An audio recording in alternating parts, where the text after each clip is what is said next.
առաջ օրից էլ ես ասել եմ, իշխանական քարոզամեքենաները հրամցրին բոլոր հեռուստաընկերություններով, ժողովրդին,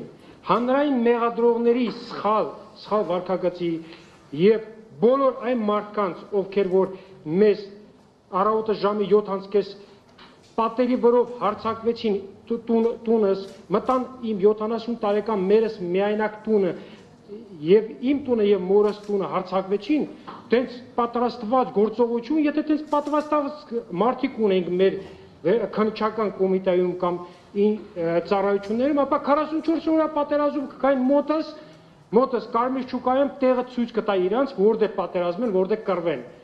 Եվ ինձ ճանաչելով որպես ահաբեկիչ, վերջնականապես իրենց դեմքները պատառվեց այսօր։ Եթե նամուս թասիբ ունենան, իրանք պետք է ստեղ չլինեն։ Մեզ մեղադրողներն են եւ մեզ պատժողներն են, ովքեր որ փորձում են մեզ պատժեն եւ լավ են զգում, եթե ինչ-որ մեկը լավ է զգում, ես որ կարամ իմ ընտանիքից, իմ ծնողից հեռու բանտարկված մնամ, չտեսնեմ իմ երեխեքին, գլուխները տնելով բարձին դուք լավ եք զգում ձեզ երևի, որ գնդապետ Մաղսուդյանը վերջնականապես Վարդաշեն հիմնարկում է։ Ասեմ ես ընդ էլի լավ եմ զգում ինձ մի բանն է ուզում, որ իմ հայրենիքս վերջնականապես չկործանեք, շնորհակալություն։